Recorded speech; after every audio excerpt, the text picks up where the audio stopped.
Cependant, ces jours de goûter, m'élevant dans l'escalier marche à marche, déjà dépouillé de ma pensée et de ma mémoire, n'étant plus que le jouet des plus vils réflexes, j'arrivai à la zone où le parfum de madame Swann se faisait sentir.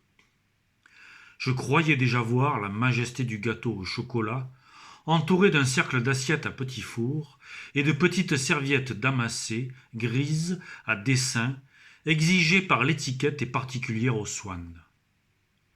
Mais cet ensemble inchangeable et réglé semblait, comme l'univers nécessaire de Kant, suspendu à un acte suprême de liberté.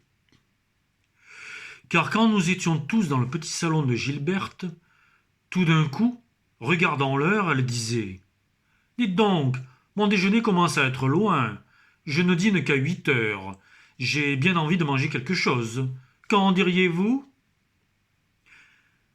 Et elle nous faisait entrer dans la salle à manger, sombre comme l'intérieur d'un temple asiatique peint par Rembrandt, et où un gâteau architectural aussi débonnaire et familier qu'il était imposant semblait trôner là à tout hasard, comme un jour quelconque pour le cas où il aurait pris fantaisie à Gilberte de le découronner de ses créneaux en chocolat et d'abattre ses remparts aux pentes fauves et raides, cuits au four comme les bastions du palais de Darius.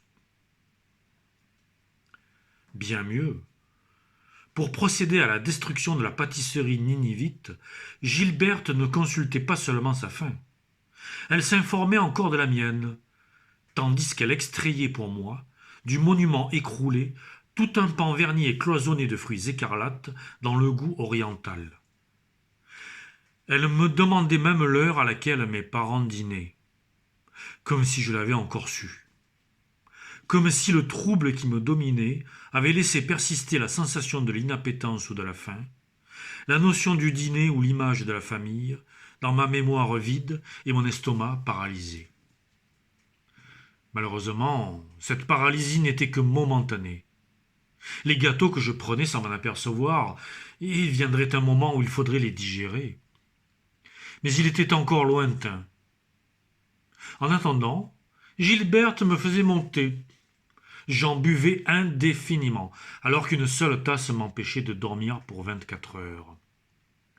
Aussi, ma mère avait-elle l'habitude de dire « C'est ennuyeux, cet enfant ne peut aller chez les Swann sans rentrer malade. » Mais savais-je seulement, quand j'étais chez les Swann, que c'était du thé que je buvais.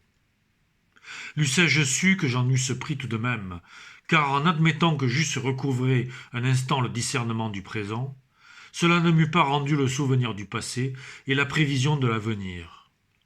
Mon imagination n'était pas capable d'aller jusqu'au temps lointain où je pourrais avoir l'idée de me coucher et le besoin du sommeil. Les amies de Gilberte n'étaient pas toutes plongées dans cet état d'ivresse où une décision est impossible. Certaines refusaient du thé.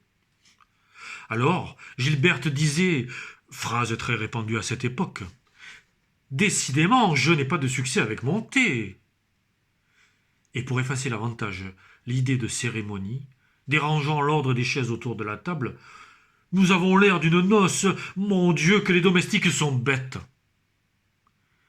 Elle grignotait, assise de côté sur un siège en forme d'X et placée de travers. Même comme si elle pût avoir tant de petits fours à sa disposition sans avoir demandé la permission à sa mère, quand madame Swann, dont le jour coïncidait d'ordinaire avec les goûters de Gilberte, après avoir reconduit une visite, entrait, un moment après, en courant, quelquefois habillée de velours bleu, souvent dans une robe en satin noir couverte de dentelle blanche. Elle disait d'un air étonné, « Tiens, ça a l'air bon ce que vous mangez là. Cela me donne faim de vous voir manger du cake. » « Eh bien, maman, nous t'invitons, répondait Gilberte.